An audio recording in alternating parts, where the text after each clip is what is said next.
Anak ko, binilan kita ng bagong cellphone. Di ba gusto mo to? Oh, thank you po, Nay. Magagamit ko po to sa school. Nay, meron din po ba ako? Anak, sa susunod ka na lang, ha? A few moments later. Wow, bagong cellphone? Ang ganda, di ba? Pwedeng patingin? Sige ate, oh! Paborito ka talaga ni nanay, no? Deserve mo naman. Salamat, ate! Deserve mo din to. Ate, ba't mo ginawa yun? Eto ang tatandaan mo. Ako ang magiging paborito ni nanay. Basag na! Aray! Nay! Oo, anong nangyayari dito? Nay, sinaktan po ako ni Kyle. Totoo ba to, Kyle? Nay, hindi po. Binasag niya nga po yung cellphone ko eh. Hindi po totoo yan, Nay. Sinungaling ka. Kyle, anong nangyayari sa'yo? Lumalaki na ata ulo mo. Nay, may kailangan kang marinig. Deserve mo din to. Ate, ba't mo ginawa yun? Eto ang tatandaan mo. Ako ang magiging paborito ni nanay. Nay. Lalo mo lang ako binigyan ng dahilan kung bakit hindi ikaw ang paborito kong anak. Nandito ako sa Japan ngayon at titikim tayo ng Japanese convenience store snacks. Hulaan nyo kung saan ako pupunta, walang ganito sa Pilipinas. Grabe, the best talaga ang 7-Eleven sa Japan. Parang lahat ata ng gusto mong bilhin nandito na. Sobrang dami! Let's try this, oh. Ano kaya to? Mukha siya mochi. So, let's buy. Oh, may brulee sila, guys, oh. Siyempre, add to cart. Parang sikat din to. Kainin natin, guys, tara. Add to cart. Yakult ba to? Ang laki ng Yakult nila dito, oh. Add to cart. May Japanese, oh. Arigato. Tikman na natin. Una natin titikman itong pudding.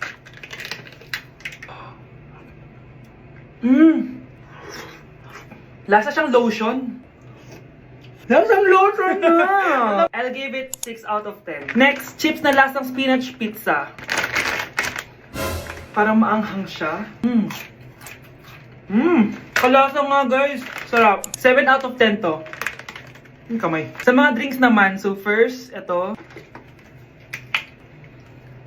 Alam niyo yung sa Kmart, yung banana na lalagay ko dyan. Ganun yung lasa niya, pero hindi masyadong matamis. So, 7 out of 10. Favorite. Next, ito guys, super cute na ito, kaya kinuha ko. So, parang siyang mochi. Pero di ko alam kung ito, wala kasi siyang English subtitle. Ang cute niya! Tapos amoy sabon. Alam mo yung Kojic, ganun. Ganun yung amoy niya. So, ito yung itsura niya. Candy ata to eh. Para kang ngumunguya ng sabon. 3 out of 10 ka lang, be. Okay, next, itong Pringles na lasang chicken barbecue. Ba't may ganun? Amoy na natin. Amoy biryani. Actually, masarap siya. Alam mo yung biryani na chicken, ganun yung lasa niya, pero Pringles. 7.5 out of 10 to. Next, itong Jollibee na parang sweet potato. Ano natin? Mukha talaga siyang fries. Ayan. Parang nanak malasahan sa lahat ng mga kinain ko. Masarap siya, pero wala siyang lasa. Go. Gagan. 5 out of 10. Hindi ko siya bibilin ulit. Next is yung dessert natin, tong brulee. Brulee?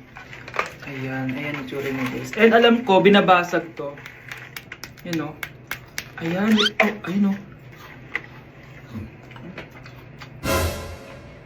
Ang tamis masyado. Tamis. Favorite niya to eh. Okay, last natin is yung Yakult. Lasang Yakult. Na mas marami lang. So yun lang naman. Kung gusto nyo ng part 2, mag-rate pa ako ng ibang Japanese food dito. So comment lang kayo sa baba. Número 1 se fue con 2, en el cuarto delante, en 4 la partió. A mí 5 cojones lo que diga la ley, se la ficha y canta el doble 6. No fuimos de para, primero y toma ya y después se china su cara. Y de la primera. Girl, you have a perfect body with a perfect smile. Perfect body with a perfect smile. Aruy, tinanggalan ako ng ngipin. Napakalaki ng tinanggal sa akin.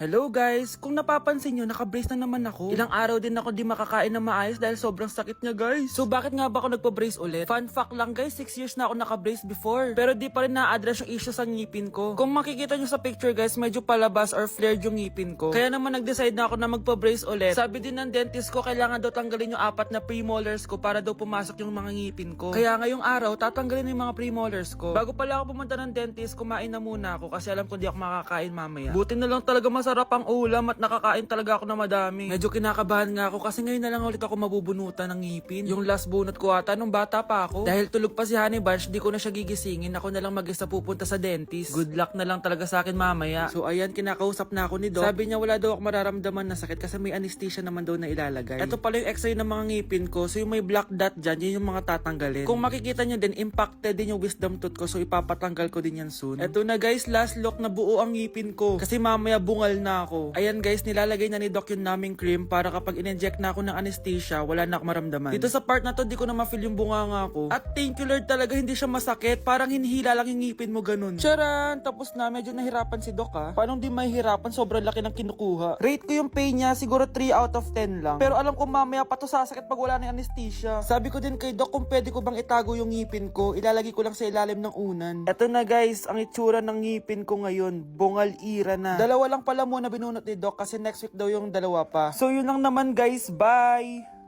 Okay, next applicant! Makinis, maputi, maganda yung ngipin. Okay, introduce yourself. Hi, I'm Scarlett and I want to show the world, the universe rather, that I will confidently shake your fries with a heart. Bakit gusto mo magbenta ng fries? Thank you for that wonderful question. To be a tindera is both an honor and a responsibility. If I were to be a tindera, I will use my voice to influence the youth. Thank you. Okay, eto, mas mahirap na tanong. Ano mas masarap na flavor? Cheese o sour cream? If people were to argue between cheese and sour cream, well, everything is good, but in moderation. Thank you. Magaling! Pasok ka na sa top 10. The new Miss Potato Corner is Scarlett! Nasaan na yung 1 million na prize? Anong 1 million na prize? Magluluto ka ng fries. Pasok ka na sa trabaho. Magluto ka na ng dali. Nagugutom ako. Sige po, magluluto na ako. Hindi ko alam kung kinakain to. Trying viral TikTok snacks. Let's go! Dumating na sila! Lahat ng mga papakita ko dito, hindi sponsored. Baka naman. Ang una natin titikman ay may 1.3 million sold sa TikTok shop. Wow, grabe! Buksan na natin. Ang laki pala niya. Parang mukha ko na to. Oh. Wow. Wow, amoy damo. Lasa siyang Coco Crunch tapos lagyan mo lang ng matcha sauce. For me, i-rate ko to ng 7 out of 10. Okay, next, etong Mamon from China and super sikat neto, promise. Ano to? Kinakain ba to? Ito yung mga nasa sapatos, di ba? Kasi hindi ko alam kung kinakain to. Pag di ko na-upload to, ibig sabihin alam nyo na. Guys, hindi pala siya kinakain. Ganito yung tsura niya. Ang sarap! Wow, wow, wow, wow, wow, wow. Kaya siguro viral to. Ang sarap! Bahay namin out of 10 to, guys! Kapag hindi ka nasarapan dito, sunugin yung bahay namin. Okay, etong next natin is merong 2.1 million sold sa TikTok shop. Grabe, ang dami nun! Paldo kayo ha! Eto na sila guys. Bumili ako ng 2 cookie, etong matcha, and eto black asteroid. So galing to ng space? Hindi! Masarap siya! I-rate ko tong flavor na to na 8 out of 10. Okay lang siya. 6 out of 10. Okay, next na tayo. So meron tong 300,000 sold sa TikTok shop.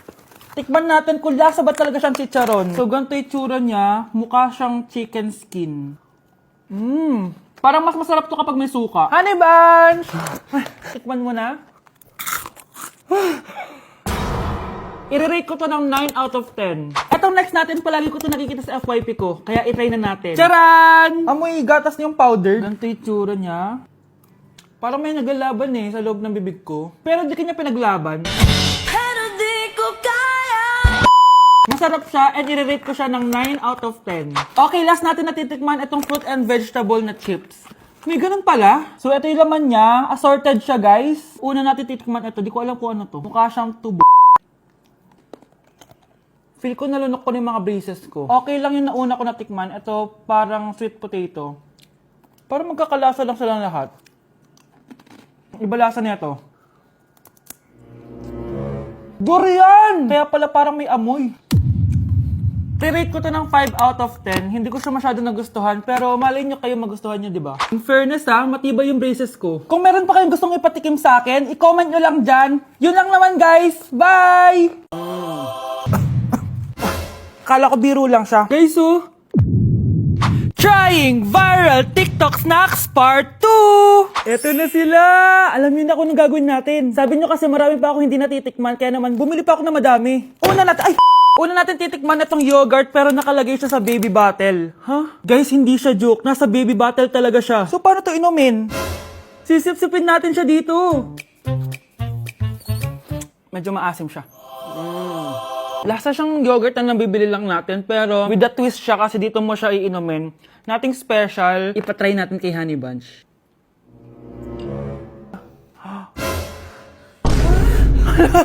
Hala! Grabe pala yung side effect nito. Okay, i-rate ko siya ng 8 out of 10. Okay siya. Okay, next natin to guys. Meron tong 266,000 sold. Palagi ko to nakikita pero never pa ako nakatikim neto. Ang dami! Guys, tignan nyo. Para siyang fries. Amoy biryani. 1, 2, 3. Sarap na. Hindi siya sobrang anghang. Like, hindi ko ma-explain yung lasa niya pero ang sarap niya. Medyo mahirap lang siyang nguyain. I-rate ko to ng 9 out of 10. Eto na guys, sobrang sikat nito dati. Hulaan nyo. Sana secret! Eto yung pistachio kanafe na inspired dun sa Dubai chocolate. Di ba sobrang viral nun? Tikman na natin. So ito yung tsura niya guys, and buksan na natin siya. Ano, di siya satisfying. Medyo disappointed ako dun pero malay nyo sa lasa bumawi siya. Tama ba itong nalalasahan ko na parang walang lasa? Parang chocolate lang yung nalalasahan ko. Kaya pala sabi ng iba, hindi worth it to. Disappointed ako sa'yo, Bea. Nag-expect ako, I-rate ko to ng 3 out of 10. Kailangan natin ng panulak, kaya eto na ang next natin. Sobrang viral neto, at sobrang sarap daw neto. So, eto yung want drink. Ayun. May kalasa siya! Lasa ng how-how, pero drink siya. Patikim natin kay Honey Bunch. Yes! Ano? Lagyan mo yung sarap. Uubusin ko yung bukas. Hindi ko na kailangan mag-explain. I-rate ko siya ng 9.5 out of 10.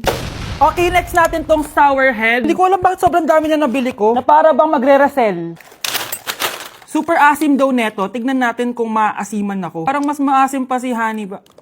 Para may challenge, ubusin na natin tong isang pack.